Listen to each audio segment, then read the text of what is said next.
रहे हैं हिंदी खबर और मैं हूं आपके साथ वर्षा। तो जांच में सेबी का झोल, जी हां, हिंडनबर्ग की नई रिपोर्ट से अब जो है पूरे भारत देश में हड़कंप मच गया। पिछली बार अडानी ग्रुप को निशाना बनाने वाली हिंडनबर्ग ने इस बार सीधा मार्केट रेगुलेटर सेबी पर हमला किया है। हिंडनबर्ग का दावा है कि सेबी की चेयरपर्सन माधवीपुरी बुच भी अडानी ग्रुप के साथ मिली हुई है और यही वजह है कि अडानी ग्रुप के खिलाफ उन्होंने 18 महीने बाद भी कोई कार्रवाई नहीं की और इसको लेकर हिंडनबर्ग ने नई रिपोर्ट जारी कर दी है और इस पर देश में सियासी हंगामा शुरू हो गया है।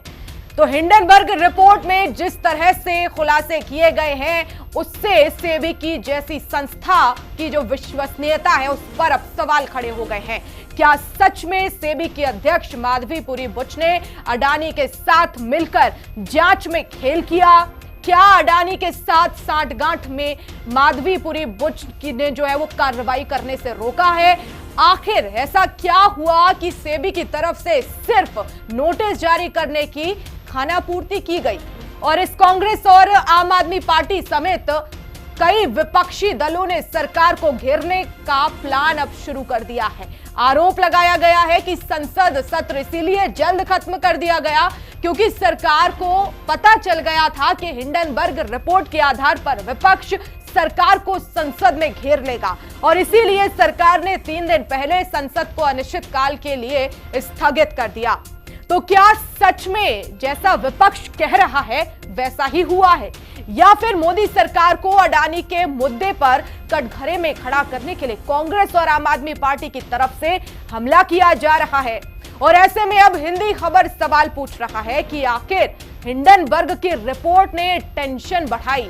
सेबी चीफ का अडानी के साथ क्या कनेक्शन है? सेबी की जांच से अडानी तक क्या आंच नहीं आएगी? हिंडनबर्ग ने रिपोर्ट छापी, सेबी चीफ ने क्या बोला? चौथा सवाल और बड़ा सवाल कि हिंडनबर्ग की रिपोर्ट आई उससे पहले इसीलिए संसद क्लोज हुई। 5वां सवाल कि आखिर माधवी और अडानी की मेल जांच में सेबी का झोल। तो आज इन्हीं सवालों पर हम बहस करेंगे, लेकिन उससे पहले हो रही सियासत को भी सुनिए।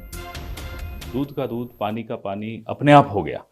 भारत सरकार ने कोई विशेष जांच की तरफ ध्यान नहीं दिया था। हिंडनबर्ग ने ही एक और रिपोर्ट निकाली जिसमें सेबी चीफ माधवी बुच और उनके पति धवल बुच के सारे कारनामे सबके सामने आ गए।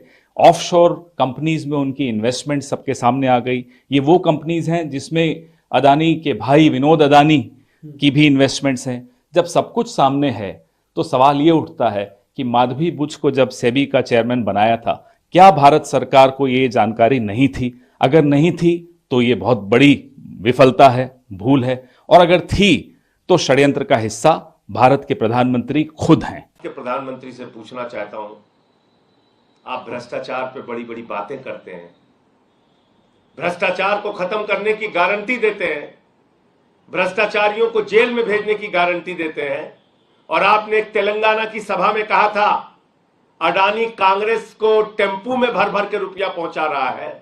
आप देश के प्रधानमंत्री होकर इतना बड़ा आरोप लगाते हैं और जैसे ही आपकी शपथ ग्रहण समारोह होती है, भारत के सेना के सर्वोच्च पद पे बैठे हुए लोग पीछे बैठते हैं, अडानी आगे बैठता है। इसलिए अडानी का घोटाला ये अडानी का घोटाला नहीं है, ये भारत के प्रधानमंत्री नरेंद्र मोदी का घोटाला है।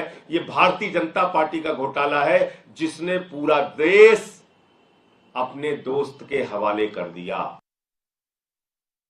तो हिंडनबर्ग की रिपोर्ट पर अब विपक्ष पूरी तरह से हमलावर है और विपक्ष ये कह रहा है कि ये बीजेपी का घोटाला है और आज इसी मुद्दे पर हम चर्चा करेंगे, सवालों के जवाब लेंगे। हमारे साथ तमाम मेहमानों का पैनल भी जुड़ रहा है।